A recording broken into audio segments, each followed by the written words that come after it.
antum yang mengharamkan tawasul dimanapun ya, siapapun. Tawasul bagi ahlus sunnah, para sufi, bukan minta kepada Nabi. Syekh Shalih Fauzan dalam kitab Tauhid yang diajarkan di pesantren-pesantren modern itu membagi tawasul menjadi dua macam. Macam pertama itu ada 6 yang boleh, masyru'. Nomor terakhirnya dia katakan tawasul dengan Nabi yang masih hidup dan tidak berjarak, hadir. Jadi cuma tawasul itu yang dibolehin oleh Salafi. Jadi kalau tawasul dengan Nabi, Nabinya sekarang hidup atau meninggal? Nggak boleh lagi bagi dia. Dalilnya hadis Sahih Bukhari bahwa Umar tawasul dengan Abbas. Loh, hadis ini emang larangan? Kan enggak larangan. Mereka aja yang memahaminya larangan. Apalagi dengan selain Nabi, begitu kias aulawinya, analog prioritasnya. Kalau dengan Nabi yang sudah wafat aja nggak boleh, apalagi dengan Wali Songo. Sama Wali Songo kali. Ya, gitu penjelasan mereka ya. Itu langsung kita nukil dari kitab imamnya, syekhnya, Syekh Shalih Fauzan. Ya. Versi kita. Bagi kita, tawasul itu Nabi meninggal, Nabi hidup, Nabi hadir di sini, Nabi tidak hadir di sini sama. Karena kita nggak minta ke Nabi. Mintanya kepada Allah.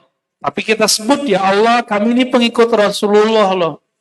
Kami cinta Nabi loh. Maka dengan kemuliaan Nabi yang kami cintai itu, tolong dong jawab kami ya Allah gitu. Itu musyrik nggak? Itu makna tawasul.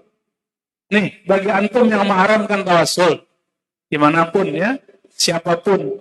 Tawasul bagi ahlus sunnah, para sufi, bukan minta kepada Nabi. Tapi datang kepada Allah, lalu menyebutkan, ya Allah, kami bertawasul dengan Nabimu. Bermediasi dengan Nabimu. Bahwa kami ini pengikut Nabimu loh, gitu. Sama aja sebenarnya. Mereka itu kesalahannya satu aja. Penafsirannya dianggap itu paling benar. Nggak boleh nafsirin di luar itu. Itu aja problem mereka. Hujannya, alhamdulillah. Semoga teman-teman kita terhindar dari kebanjiran ya. Yang kena banjir semoga cepat dapat bantuan.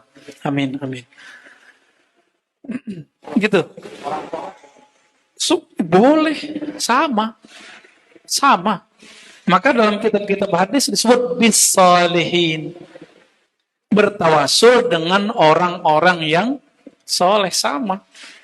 Cuma yang paling afdal tawasul dengan siapa? Dengan Nabi. Karena antum gak ketemu Nabi, gak melihat makbarahnya Nabi, kuburannya Nabi, antum ketemunya sama orang yang membawa ajaran Nabi. Kita sebut orang soleh, wali Allah. Maka kita tawasul kepadanya. Pada hakikatnya, ingat, pada hakikatnya tawasul dengan orang soleh itu tawasul dengan Nabi. Itu jadi tawasul dengan orang soleh itu sama dengan bersanad. Tawasul dengan sanad. Nah inilah yang dilakukan oleh ulama-ulama kita dari zaman salafus soleh, khususnya bulan Rajab. Mereka punya tradisi menghatamkan Sahih Bukhari, menyebutkan sanad. Di mana-mana antum tanya keluar sana. Pesantren di Jawa, termasuk juga tradisi ulama-ulama di Timur Tengah. Dikhatamkan bulan apa? Rajab. Kenapa? Karena ketika membaca hadis, ada nama yang disebut dari fulan, dari fulan, dari fulan, dari Nabi. Itu namanya sanad. Itu tawasul langsung. Maka dalam kitab-kitab hadis, Imam Ibnu Salah, Imam Nawawi, Imam Ibnu Hajar, Imam Suyuti dikumpulin semua kalam itu. Apa kata beliau? Fi kulli dzikri salihin tanzilur rahmat atau rahmah. Ketika disebut nama orang soleh, belum tawasul nih, disebut doang, rahmat turun. Orang soleh. Pertanyaannya, Sayyidus Solihin siapa? Penghulu orang soleh siapa? Adakah wali dia angkat jadi wali, diyakini wali kalau dia bukan mengikut Nabi? Ada nggak? Karena kita memandang dia dekat kepada Rasulullah, maka kita tawasul sama dia. Gitu maksudnya, tawasul dengan orang soleh.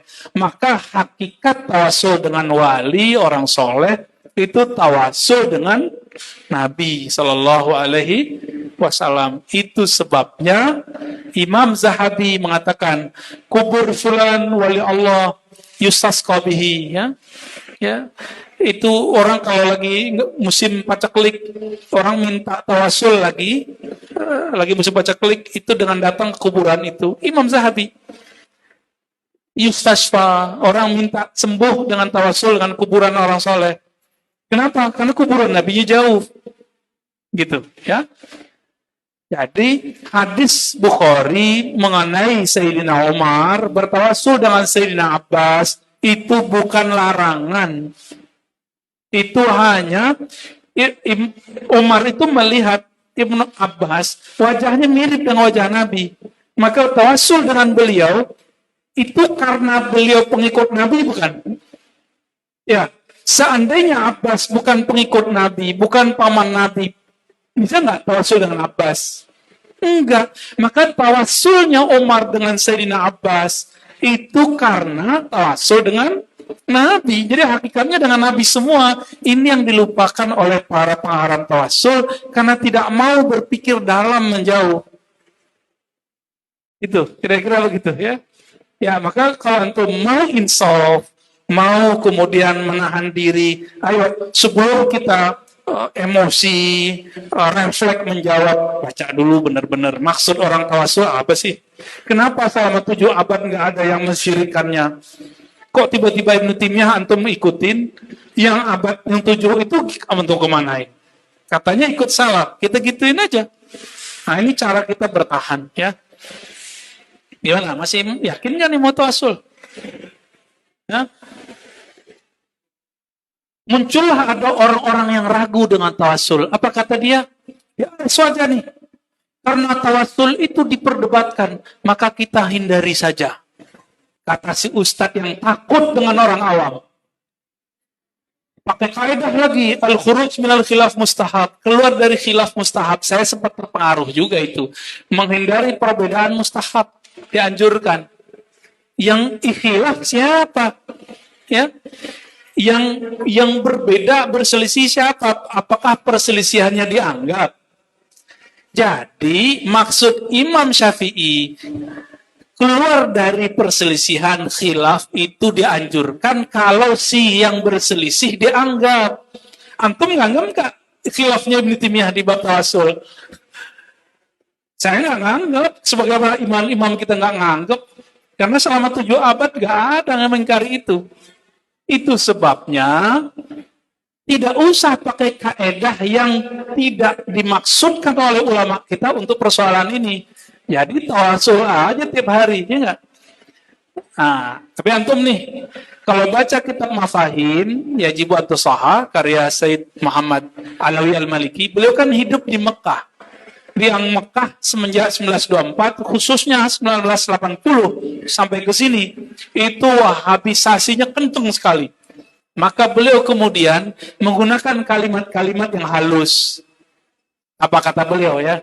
Ya, tawasul kan gak disuruh, cuma boleh.